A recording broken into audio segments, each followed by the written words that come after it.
Muito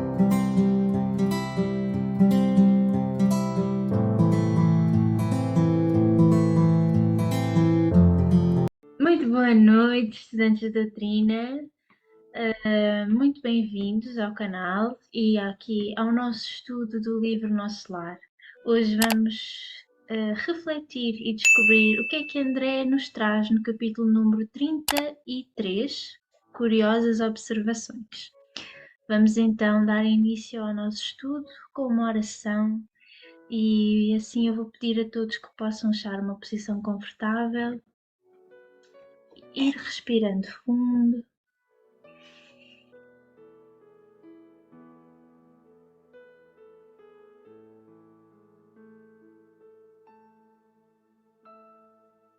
E sentindo o ar a circular pelo nosso corpo, vamos serenando os nossos pensamentos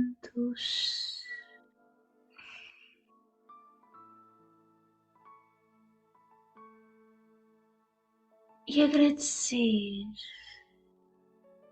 elevando o nosso coração ao alto, a nosso Pai, nosso Criador, e ao Divino Amigo Jesus de Nazaré. Agradecer por podermos estar unidos nesta hora, neste momento.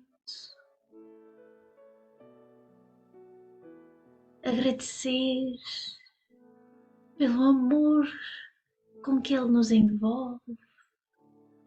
Agradecer pela espiritualidade amiga que nos inspira e guia os estudos, que nos inspira as nossas reflexões. Vamos, queridos amigos, partir para o estudo com boa vontade de aprender e servir. Aprender como servir. Aprender para servir melhor. Aprender para poder crescer e evoluir. Aprender para melhor poder amar. Aprender para entender o nosso processo de evolução e caminharmos juntos com mais confiança, mais certeza nos passos que damos de hoje em diante, tendo como guia o excelso guia de amor, o nosso Mestre Jesus, luz sempre presente, que guia os nossos passos, luz que indica o nosso caminho.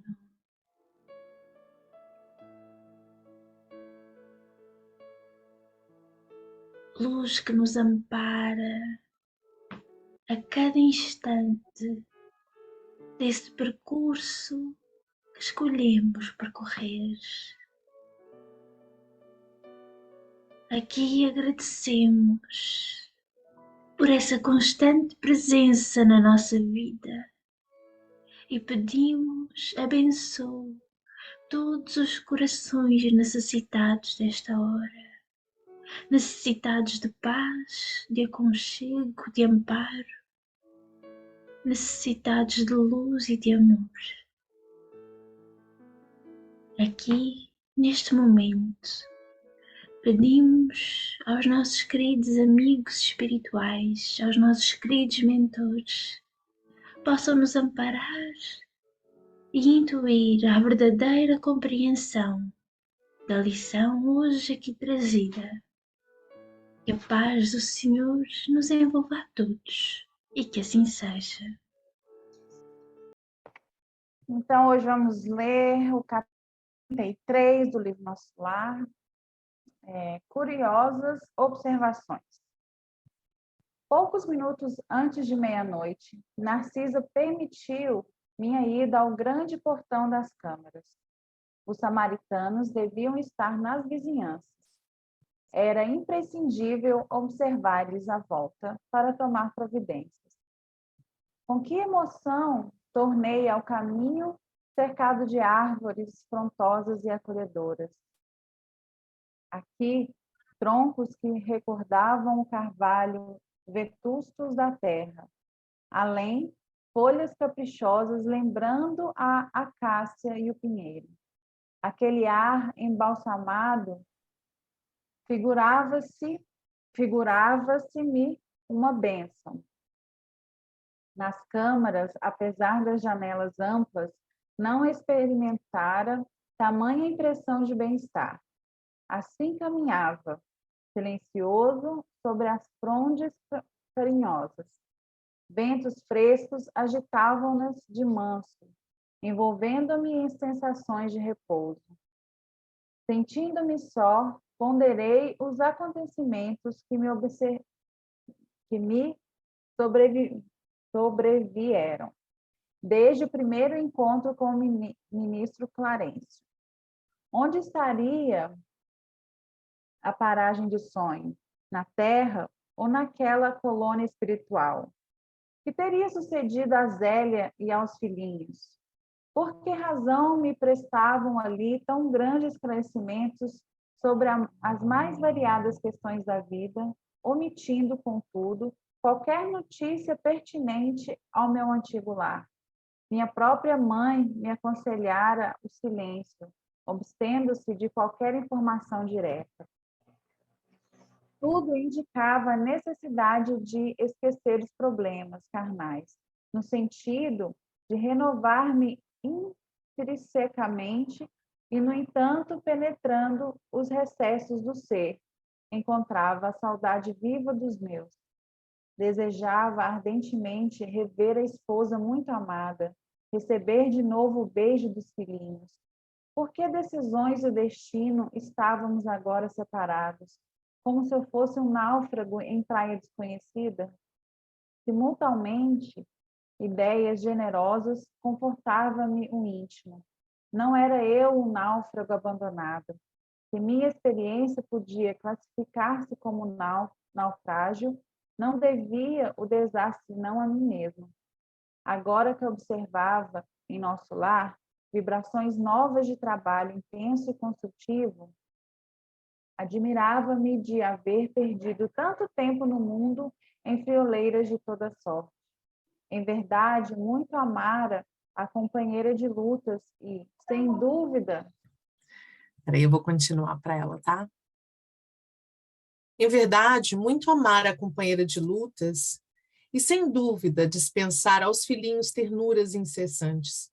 Mas examinando desapaixonadamente minha situação de esposo e pai, reconhecia que nada criara de sólido e útil no espírito dos meus familiares.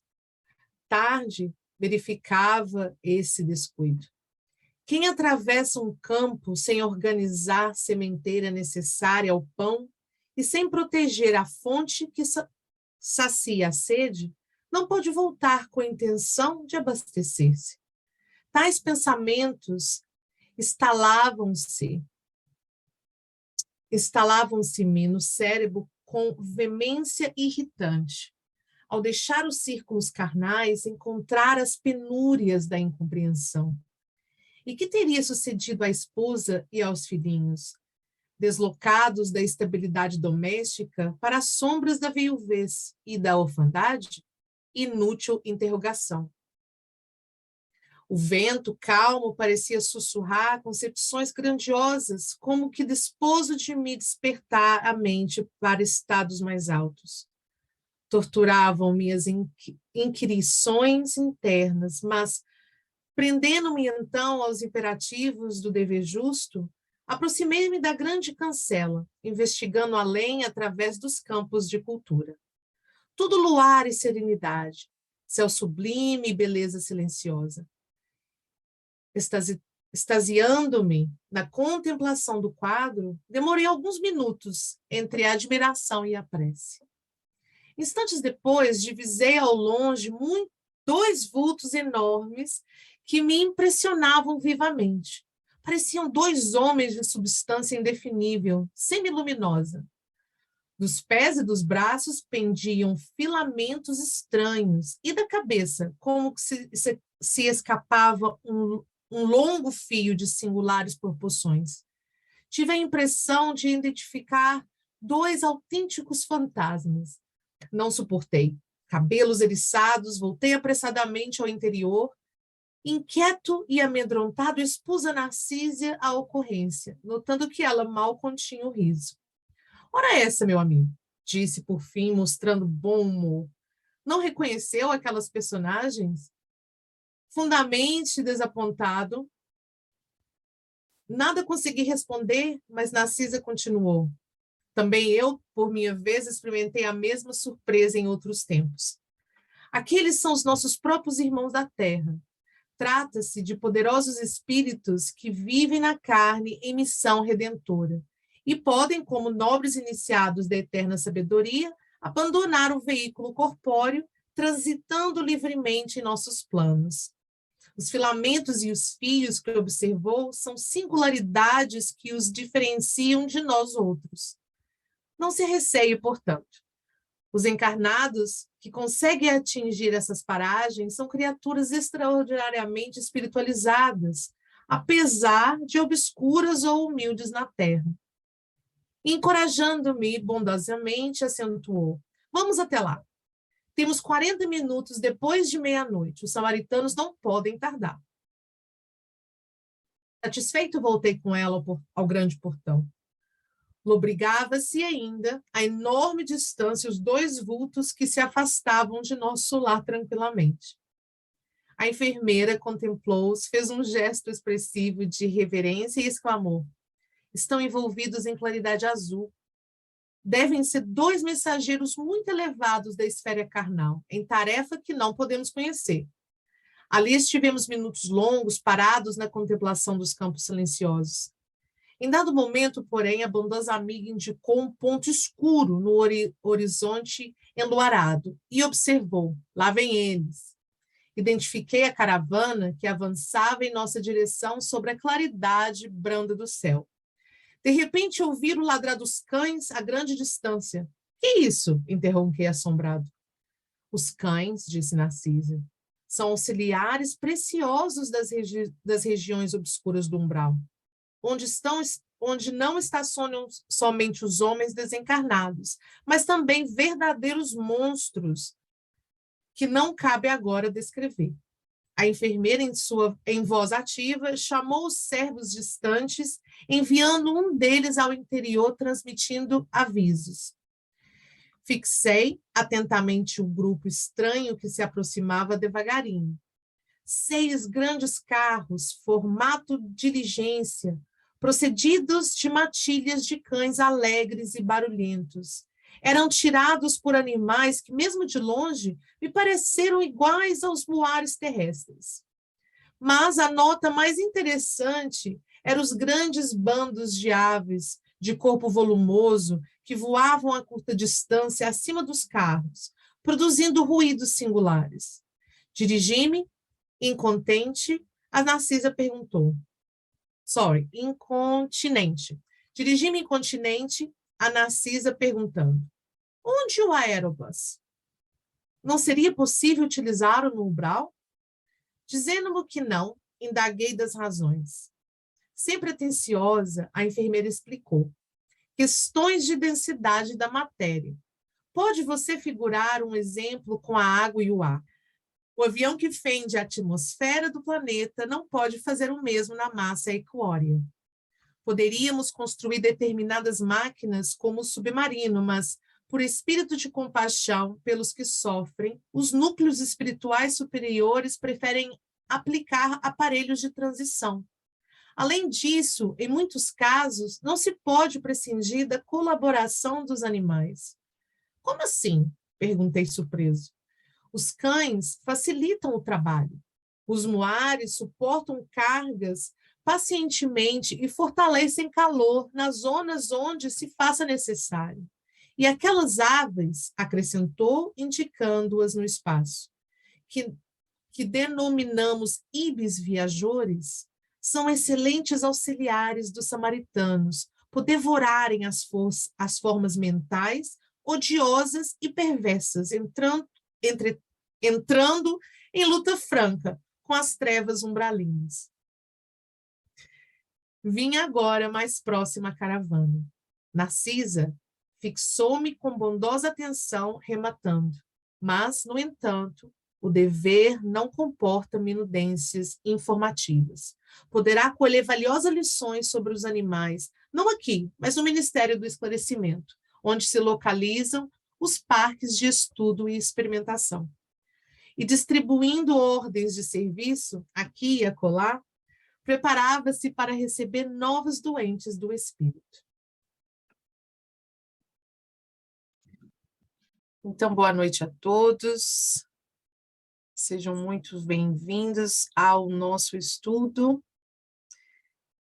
Hoje nós estamos aqui com a leitura do capítulo 33, Curiosas Observações, e nós vimos aí pela leitura que André trouxe inúmeras novidades, curiosidades, para que nós pudéssemos hoje explorar. Então, vamos lá pensar, onde eu queria muito trazer, para ver se nós conseguimos lembrar onde nós estamos aqui. O André ainda continua no turno dele, não é? Ele continua aguardando os samaritanos voltarem do umbral, eles foram fazer aí um auxílio, e então estão trazendo espíritos que já estão preparados para serem resgatados e serão, então, aí encaminhados para as câmaras de retificação. Como já era meia-noite da Narcisa, ela permitiu que o André fosse até o portão para aguardar, né, o retorno dos samaritanos. E nós vimos que o André ficou ali melancólico, pensando ali, tendo recordações, pensando sobre ele mesmo. Vamos aqui observar um pouquinho. Em verdade, muito amar a companheira de lutas, e sem dúvida dispensar aos filhinhos ternuras incessantes. Então, ele deixou de dar muito amor e carinho ali, né? A ternura ali para os filhos. Mas examinando desapaixonadamente minha situação de esposo e pai, reconhecia que nada criara de sólido e útil no espírito dos meus familiares. E que teria sucedido à esposa e aos filhinhos deslocados da estabilidade doméstica para as sombras da viuvez e da orfandade? Inútil interrogação. Não era eu o náufrago abandonado. Se minha experiência podia classificar-se como naufrágio, não devia o desastre senão a mim mesmo. O que vocês acham sobre essa indagação de André com relação a como é que ele utilizou o tempo como pai, não é?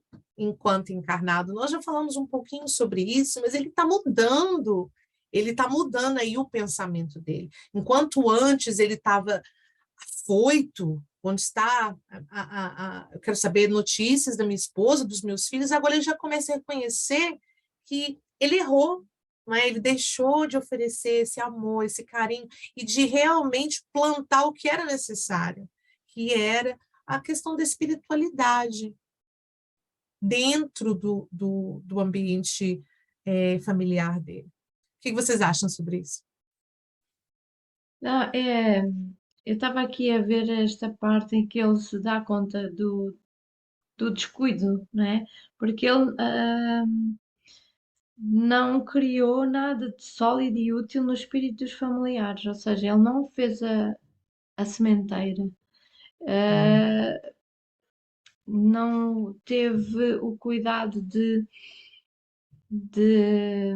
se doar, do seu tempo. Ele estava sempre a trabalhar, não é? Então ele dedicava mais tempo à profissão do que à sua própria família e ao espírito, não é? Portanto, e depois aqui já reconheceu isso, mas já foi tarde, não é? Mas fica para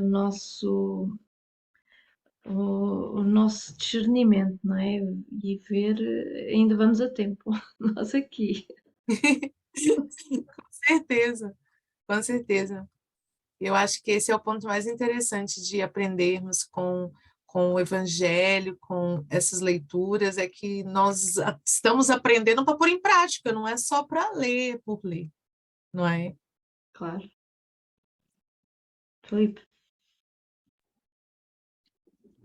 Nós aqui, o que é que... Esta também foi uma passagem que nos tivemos na leitura. E aqui, para concretizar aquilo que nós conseguimos captar do que foi o pensamento do André Luiz, lembramos das palavras de Jesus Cristo quando diz: não ajunteis tesouros na terra, ajuntem tesouros no céu, onde a traça não os consegue alcançar. E basicamente é isto que o André Luiz diz, que é: ele dispensou aqueles carinhos materiais aos filhos, ou seja, deu-lhes conforto, proporcionou momentos de lazer à família, só que ao olhar, ao ter agora a perspectiva da espiritualidade, ao ter a perspectiva da eternidade, ele consegue perceber que aqueles cuidados que ele dispensou não são nada mais, nada menos do que igualmente transitórios como é o corpo, e que se esqueceu, como muitos de nós que temos a função de educar os nossos filhos, somos muito solícitos no momento de não lhes deixar faltar nada, às vezes até demasiado estimosos nesse sentido, não é?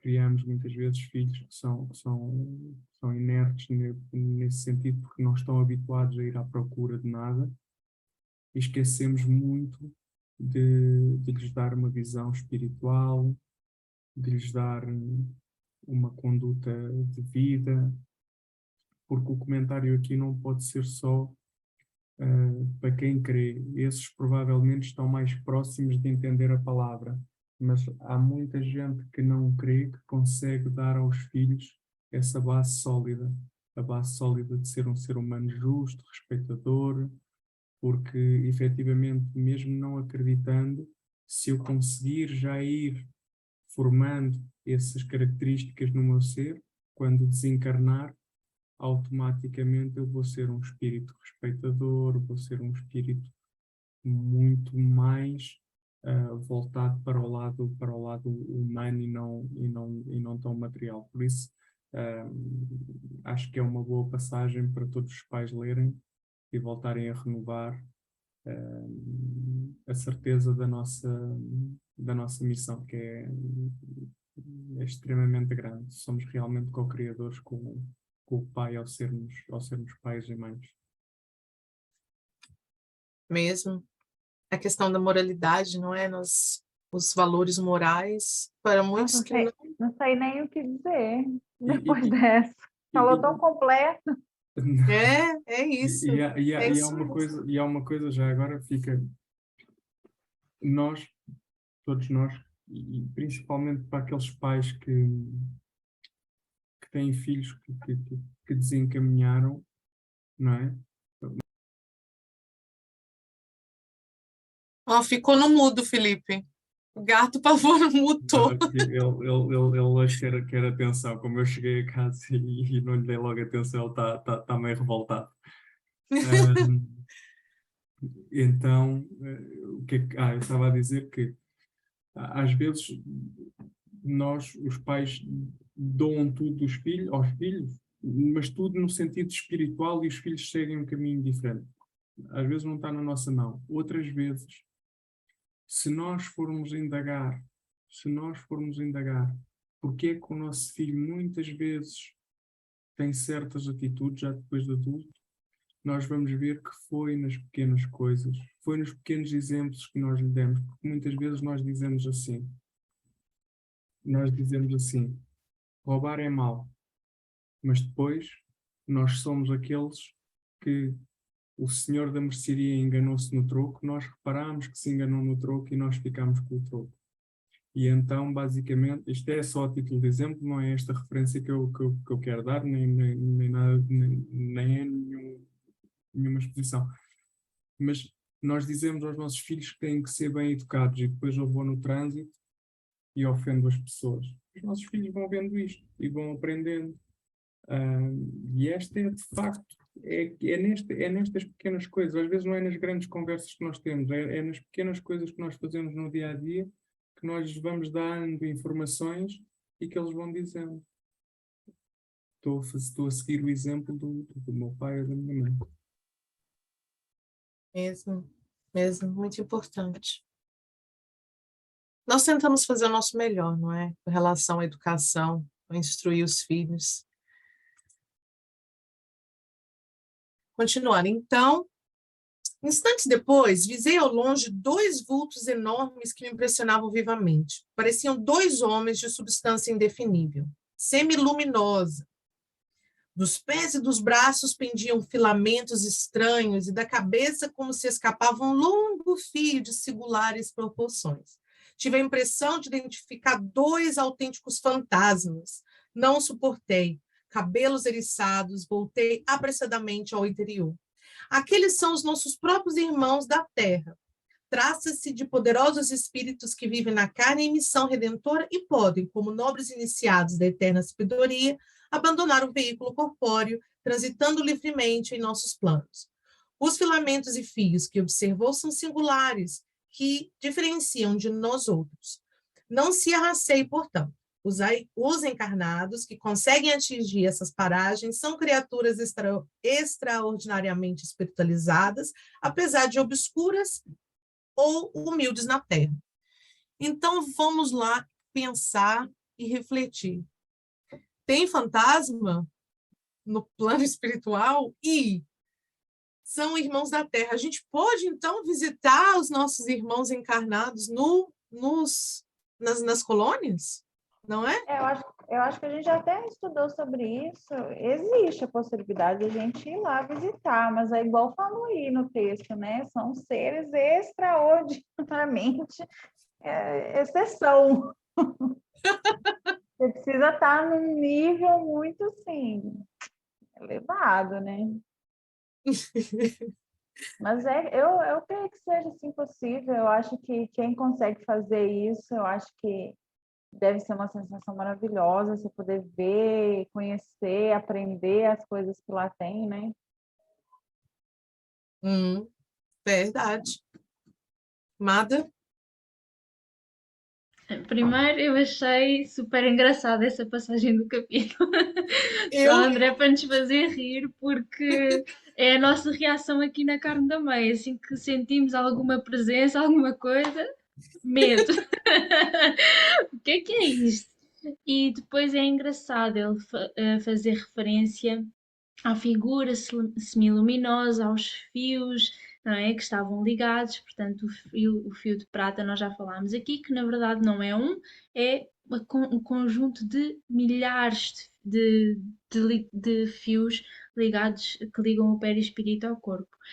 E, e agora perdi-me, desculpem, parece... Sobre os fios. Menos como Exato, por vários isso é que por isso é que muitos dos espíritos desencarnados acham que nós é que somos os mortos, pela aparência que temos no plano espiritual. Muitos que desconhecem a sua realidade, não é? O seu estado de já desencarnar, que já desencarnaram, e acham que nós é que já morremos. E, e pronto, e funciona assim. Mas a Natália referiu e muito bem o ponto que nós queríamos, que chamou também muita atenção, é que são espíritos extraordinariamente espiritualizados. Por isso, realmente, não é qualquer um que tem a capacidade de ir ao umbral, né? ao umbral alto, É, no nosso lar, não é? E que são espíritos que muitas vezes têm uma posição, como diz aqui no capítulo, Humilde? humilde. Ou estão mesmo apagados, não é? Não são ninguém Apesar de diz obscuras ou humildes na terra. obscuros é apagados, não? Lembrei-me É. logo do Ó, Jorge, não é? eu Deve já ter fui no O umbral, não Jorge. sei qual que é o nível desse umbral que eu fui, e o negócio não foi bonito, eu vou te falar, não é nada bonito, é desesperador, porque o que eu visitei, pelo menos, era muito escuro. A pessoa que veio até mim, assim, estava num estado desesperador. Ele chegava até a perguntar por que a gente era tão gentil com eles e tudo, foi uma coisa muito assim. Então, eu acho que num nível maior ainda, esse negócio vai ser bem mais feio. Então, realmente tem que ter, né, muito preparo. é isso. Muito, Sim, muito. porque pronto, nós sair do corpo físico, nós saímos todos os dias estamos presentes no plano espiritual, não é? Através do Do sono. sono, automaticamente nós saímos do corpo e fazemos parte do plano espiritual. Para onde Hum, nós vamos? Isso já é outra história. Isso é, tem a ver com a nossa evolução, com os Com a nossos prece. pensamentos, com as nossas ações, com as nossas afinidades, sintonia, não é? Tudo aquilo que nós vimos a estudar vem sendo abordado muito aqui neste estudo do nosso lar e, pronto, mais profundamente no estudo da mediunidade. Mas hum, era mesmo. um ponto a acentuar era a cor que os envolvia. Portanto, eram altamente espiritualizados, envolvidos numa tonalidade azul, não é? O que foi o que declarou a hierarquia, a posição espiritual que aqueles Deles. espíritos já tinham, não é? E então, e o que é que vai dar essa coloração? É a nossa glândula pineal, a epífise. E pronto, É. isso é outro estudo, mas quem quiser aprofundar um bocadinho mais sobre esse assunto, pode encontrar também no livro dos Missionários da Luz, no segundo capítulo, também de André Luiz. Por isso, ele depois vai, na sua jornada, revelar mais pormenores, não é? Da nossa vida, da nossa constituição, de tudo. E acho que a minha mãe queria acrescentar aqui um ponto, não é? Que tu lembraste logo do Jorge, da história do Jorge. Sim, É. quando se fala desses espíritos humildes, lembrei-me logo do Jorge, não é? Porque parece que quando ele desencarnou foi o próprio Jesus que o foi buscar. E portanto devia de ser um espírito já mesmo muito elevado. Lembrei-me também quando o Chico também foi ter com um varredor da rua e pronto, foi conversar e os outros chegaram cá do outro lado da rua e depois perguntaram ao Chico quem era e ele tinha um espírito, tinha uma grande missão de limpar, né, a psicosfera daquele lugar. Ah, e há outro também que a Madalena também se lembrou. O que eu me lembrei foi que muitas vezes esses espíritos altamente espiritualizados, numa missão que nós desconhecemos, muitas vezes são espíritos que estão numa reencarnação, como no caso de Eurípides Barçanufo, que teve uma reencarnação anterior a Eurípides Barçanufo de preparação e adaptação do perispírito dele, pronto, e do espírito à psicosfera do país onde ele ia habitar e da região onde ele ia habitar e de preparação para a missão como depois na sua futura reencarnação, aí como Eurípides Barçanufo. E como ele, tantos outros, não é? Quantos andam por aí e nós nem percebemos Do seu valor. do seu valor. E por isso é aquilo também, acho que há uma passagem no Evangelho, se eu não me recordo, ou algo relacionado, em que muitas vezes acolhemos anjos disfarçados, não é? Às vezes bate-nos à porta alguém com pedido de ajuda e Sim, ou já foi muito importante para nós, ou Ou é um ser realmente a quem nós, por isso é que nós devemos ajudar sempre. Nunca se sabe quem é que está ali e que futuramente poderá interceder por nós numa situação em que nós precisamos. Portanto, é por isso que devemos sempre ser gentis e tratar bem, e por isso é tão importante a caridade. Mesmo, mesmo, porque eu acho que a verdadeira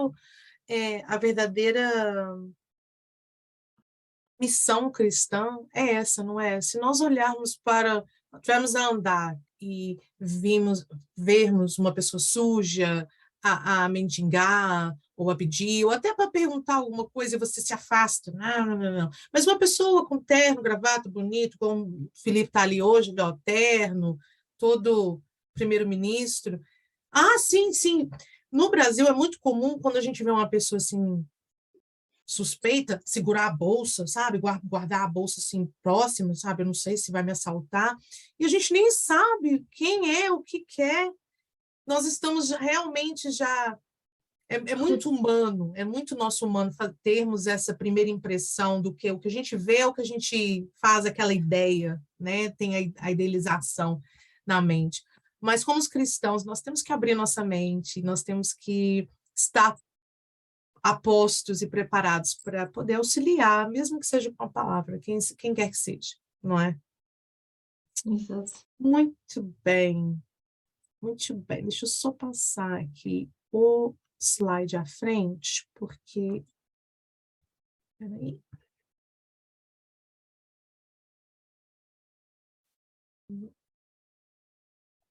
Ok, então, onde é que estava o aerobus? Por que que não tinha o aerobus lá no umbral para poder resgatar esses irmãos que os samaritanos estavam resgatando, né, levando para a colônia?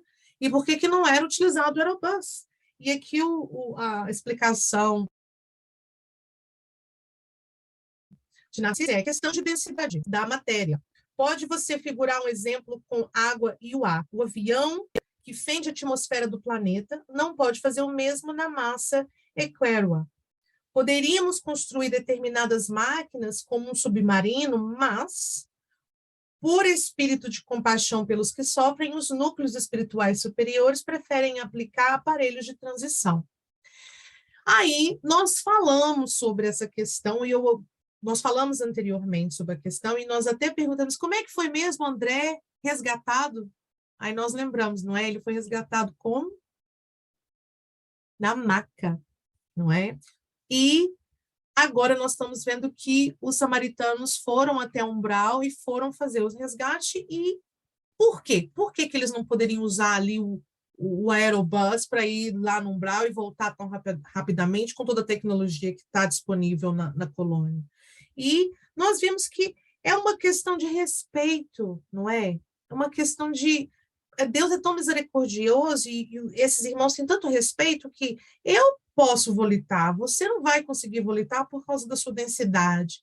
Então, eu não vou volitar, eu vou andar até você, eu vou te trazer andando.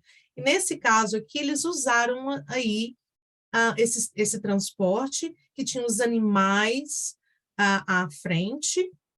Nós vimos a citação em que se falava que esses animais vinham à frente. Primeiro tinham os cães, deixa eu só ver se eu não me esqueço aqui. Haviam os cães, se vocês querem me ajudar para eu não me perder. Cães facilitam o trabalho, os muares suportam cargas pacientemente e fortalecem calor nas zonas onde se faça necessário, que são as mulas, os burros. Pensa bem, levando ali a carga pesada. E aquelas aves, acrescentou Narcisa, indicando no espaço, denominamos ibis viajores. São excelentes auxiliares dos samaritanos por devorarem formas mentais odiosas e perversas. Então, enquanto os samaritanos vão ali caminhando, nós temos essas aves que vão ali limpando o ambiente, comendo essas formas odiosas. Interessante? Não interessante? O que vocês acham? Saber que existem esses animais. para mim é super interessante. Aliás, esse foi o primeiro ponto que me saltou à vista quando eu li o capítulo. Foi a primeira questão que eu quis aprofundar um bocadinho mais. Mas pronto, isso fica realmente. Há tanto ainda para conhecer nesse aspecto. E a questão portanto, dos cães são. Todos os animais são excelentes auxiliadores nas missões no umbral, não é? Nas missões de resgate e todas as outras missões que os espíritos têm a seu cargo e levam a cargo no umbral. Os cães, como preciosos Eles são. defensores Protegem. e protetores, não é? E essa questão dos ibis viajores, das aves, é realmente, não é, o ato deles irem limpando a psicosfera, não é? Aquelas As formas formas mentais odiosas presentes, portanto, em guerra, não é? Em luta com as trevas com as umbralinas. trevas umbralinas. Mas o interessante nesses ibis viajores é que eles depois auto-eliminam após Olha, esse, Esse trabalho. esse trabalho. Isso é um ponto muito interessante. Eu não tenho base literária para poder corroborar com o que eu vou dizer, mas eu vi uma palestra espiritualista que dizia que os gatos, para nós encarnados, eles limpam o nosso ambiente em que nós estamos, em que nós vivemos. Vocês repararam que os gatos são sempre muito dorminhocos, eles gostam muito de dormir. Parece que quando eles conseguem apanhar essas energias negativas no nosso ambiente, eles se adormecem para poder se limpar, não é? Para poder se... Isso é muito interessante. E tem outros detalhes sobre os gatos, sabe? Como é que eles agem com os donos. Eu não sei se são todos os animais. Eu acho que os animais sempre trazem esse espírito, essa energia maravilhosa. Mas esse é um ponto muito interessante sobre os gatos, que os gatos limpam o ambiente aí e são grandes aliados aí na questão, enquanto nós estamos encarnados, não do lado de lá não sei. Muito bem, nós vamos chegar ao fim, então. Eu vou partilhar novamente a minha tela com vocês. Nós vamos fazer a leitura de encerramento e depois a Natália vai fazer uma prece de encerramento, para nós encerrarmos. Eu trouxe para nós hoje, se eu conseguir colocar tudo na tela bonitinho, uma leitura, um poema de Casimiro, que é uma mensagem de Casimiro que foi psicografado pelo Chico em uma reunião pública no Lar Espírita de Lázaro, na noite de 28 de novembro de 1967, na cidade de Uberaba, em Minas Gerais. Nós somos ansiosos para que as coisas se resolvam de imediato. No entanto, significativa é a orientação do Mestre Jesus. Buscai antes as coisas do céu e o resto vos será acrescentado. Espírito encarnado, no corpo que te contém, ante as provas necessárias, espera fazendo bem. Se aguardas tranquilidade na luta que te advém, em qualquer lance da estrada, espera fazendo bem. Exerces muitos encargos sem apoio de ninguém. Não te queixes, nem reclames, espera fazendo bem. Sobre a tarefa em que vives, muita pedra sobrevém. Se fiel à obrigação, espera fazendo bem. Calúnia veio ferir-te, sem que saibas de quem. Não somes forças das trevas, espera fazendo bem. Padeces desilusão, sarcasmo, insulto, desdém. Não permutes mal por mal, espera fazendo bem. Lamentas pesares, golpes, choras escárnios de alguém. Tristeza não edifica, espera fazendo bem. Alguém te falou como a água do lodo que o mundo tem. Contempla o céu, fita o sol, espera fazendo bem.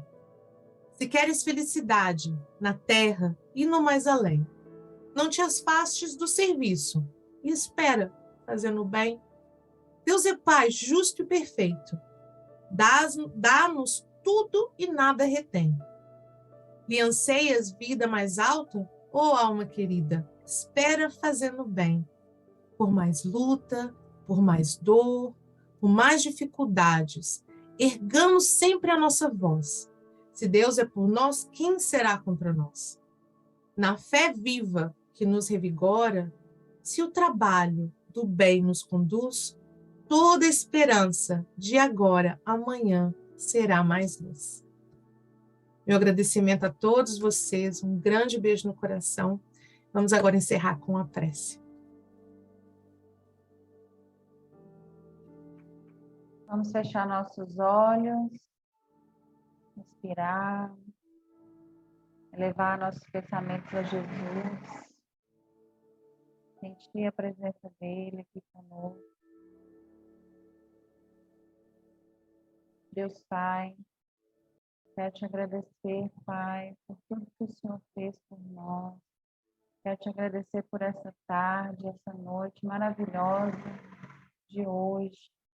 Agradecer porque o Senhor conseguiu nos reunir aqui hoje, para ouvirmos tudo que ouvimos hoje, para aprendermos mais como sermos humildes, como dar valor àquilo que nós temos aqui, àquilo que o Senhor nos proporciona. Pai, obrigada por esse estudo. Obrigada a cada um que está aqui ouvindo, cada um que participou.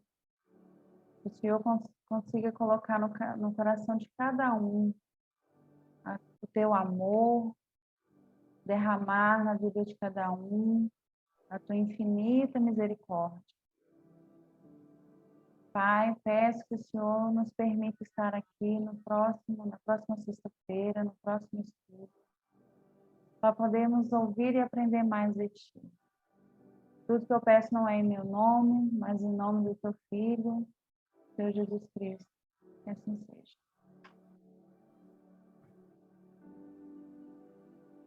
Um beijo no coração de todos vocês e até a próxima semana, se assim Deus o permitir. Até a próxima semana.